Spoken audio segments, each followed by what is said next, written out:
Долоо хар нүгэл. Долоо хар нүгэл нь Христийн шашны уламжлалд үндэслэлсэн хүний ёс зүй болон зан авирын сул талыг төлөөлүүлэн дүрсэлдэг ойлголт юм. Үүнд бардамнал, шунал, хүсэл тачаал, овдөглөл, уурцаар, залхуурал болон атаархал зэрэг багтдаг. Эдгээр нүглүүдийн тухай ойлголт нь хамгийн анх 4-р зуунд Аврели Августын Ипониски болон бусад сүсэгтнүүдийн бүтээлүүдэд анхлан гарч ирсэн бөгөөд эдгээрийг 6-р зуунд Ромын пап 1-р Григорийн үед системчилсэн нь Христийн шашны ёс зүйд чухал байр суурь эзэлдэг. Долоо хар нүгэл нь хүний зан чанар, ёс зүй, нийгмийн харилцааг ойлгоход тусалдаг. Тэдгээр нь хүний дотоод сэтгэл, хүсэл тэмүүлэл, нийгмийн хариуцлага, ёс зүйг судлахад чухал ач холбогдолтой. Эдгээр нүглүүдийг даван туулах нь хүний амьдралын утга учираа олж авах, өөрийгөө хөгжүүлэх, бусадтай харилцахад туслах заавардаг. Өнөөдөр та бүгдэд хамгийн анхны нүгэл болох бардамлалын тухай товчхон ярьж өгье. Бардамлал гэдэг бол хүний өөрийгөө хит дөвлгөх, бусдыг дорд үзэх, өөрийн чадвар амжилтыг хит их үнэлэх зан авирыг нэрлэдэг. Бардамлал нь хүний дотоод сэтгэлд гүнзгий шигдэж, бусад нүглүүдийн үндэс болж байдаг. Энэ бүхэн анх Бурханаас бүтсэн хамгийн төгс, хамгийн хүчрхэг, төгсгөө үзэсгэлэн хүч чадал, оюун ухааны илэрхийлэл болсон Люцифераас эхэлсэн байдаг. Тэрээр анх дээд чатны тэнгэрийн элчдийг хариуцдаг Бурханд хамгийн ойр серафим байсан ч өндөр байр суурь, төгс төгөлдөр байдал нь түүнийг эцэст нь бардам нэгэн болгожээ. Люцифер өөрийгөө ямар хүчрхэг, ямар хоод өрхтэй болохыг ойлгож, бурханчлаг болох хүсэлтэйж мөн шинээр бүтээгдсэн хүн төрөлхтний өмнө сүгдэг тушаалыг эсэргүүцсэн байдаг. Бурхан анх сахиусан тэнгэрүүдийг бурханд үйлчлэх, хүмүүсийг хамгаалах, ертөнцийн дэг журмыг сахиулах, сүнслэг удирдамж өгөх зорилгоор бүтээсэн ч Люциферд өөрөөсөө сул дорой хүмүүст үйлчлэх нь утга учиргүй санагдаж, бурханы тушаалыг эсэргүүцсэн тэнгэрийн элчдийн 3/1-ийг удирдаж, бурхтын эсрэг зогссон ба үүнийг тэнгэрийн дайгч нэрлсэн байдаг. Тулаандаа ялагдал хүлээсэн Люцифер тэнгэрээс дэлхий болон там руу цөлөгдөж, энэ л үеэс латин хэлний лугситага Люцифер буюу гэрэл аврагч, гэрлээ тээгч гэх нэр нь сатан буюу эсэргүүцэгч, дайсан, хуурам гэгч болон өөрчлөгдсөн байдаг. Одоо тэгвэл гаднаас нь харахад өөртөө итгэлтэй мэт боловч зэрэгээр харин биднийг төөрүүлж, ганцаардуулж, хөгжлөөс мань холдуулж байдаг бардамнал өнөөгийн бидний амьдралд яг яаж зөргөрөнцөлхийг ярилцгаая. Нэгдүгээр харилцааг эзэлдэг. Бардам хүн уучлахгүй байхыг сул тал гэж ойлгодог.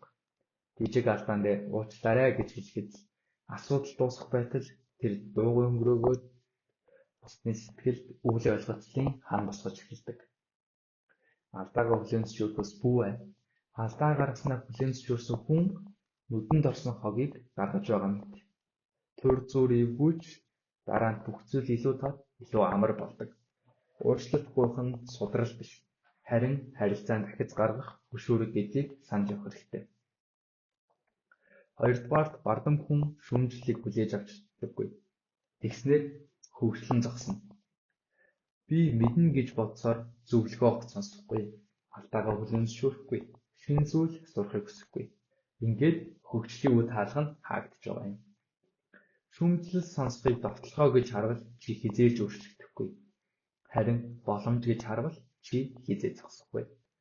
Өөрөөс чинь залуу хүн байна уу, туршлага багтай хүн байна уу, бүр аливаад анх удаа хийж байгаа хүн хүртэл хинч байсан тэдний сурах зүйл үргэлж бий.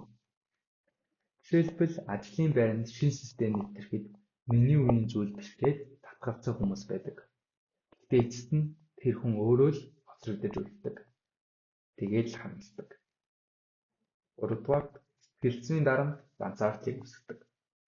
Хит бардам хүн нэг л төр тоглох ёстой гэж боддог. Тэр нь бие хүчтэй. Тийм болохоор хинээс тусламж хүсдэггүй. Гэхдээ үнэндээ тэр хүн хамгийн их ядардаг, хамгийн их ганцаарддаг.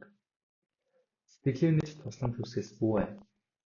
Би ганцаараа бүгдийг хийж чадна гэдэг бодол бол хамгийн том худал хуурмаг. Хамгийн ухаантай, хамгийн амжилттай хүмүүс хүртэл зөвлөх багтай байдаг гэдгийг санаж авах хэрэгтэй. Тусламж хүсэх нь сул тал биш, харин ч зориг юм. 4. Буруу шийдвэр гаргадаг. Бардам хүн эрсдлийг тооцохгүй, бусдын үгийг сонсохгүй. Би чадна, би хийж чадна гэж бодсоор үнэндээ маш том алдаа руугаа алхаж байдаг. Би бүхнийг мэднэ гэдэг бодлоос татгалзах хэрэгтэй. Дэлхийн асар хурцтай өөрчлөгдөж байгаа үед хит бардам хүн хамгийн түрүүнд хоцордог. Өөрийгөө шинжлэх, сурах, турших энэ бол жинхэнэ ур чадвар. 5. Аз жаргалыг булаадаг.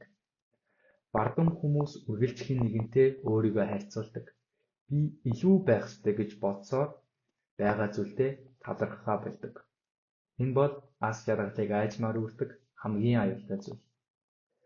Түүний оронд бусдын амжилтыг үнэлж сурах хэрэгтэй. Хэн нэгний амжилт чамайг жижигрүүлэхгүй, харин чамд боломжийн хэмжээг харуулдаг. Өөрийгөө бусадтай бүүж, урдын өөртөөгөө харьцуул. Тэгээд өөрийн акцаа тодорхойл. Бардамнууд бол бидний дотоод байсан чимээгүй хүн оршиж, бусдаас холдуулж, хөгжлийг хааж, аз жаргалыг манд булаадаг. Жинхэнэ хүч бол бардам байхаас илүү алдагаа хүлээн зөвшөөрч чаддаг, угшлахгүй чаддаг, бусдыг сонсож чаддаг байх юм. Хэрэг хүн эдгээрийг хийж чадвал тэр хизээс ганцаардал төөрөхгүй, хөгжлөн хизээч зогсохгүй. Эцэст нь хэлэхэд өөрийгөө ялж чаддаг хүн л жинхэнэ утгаараа амьдралаа удирдах чаддаг. Баярлалаа. Баяртай.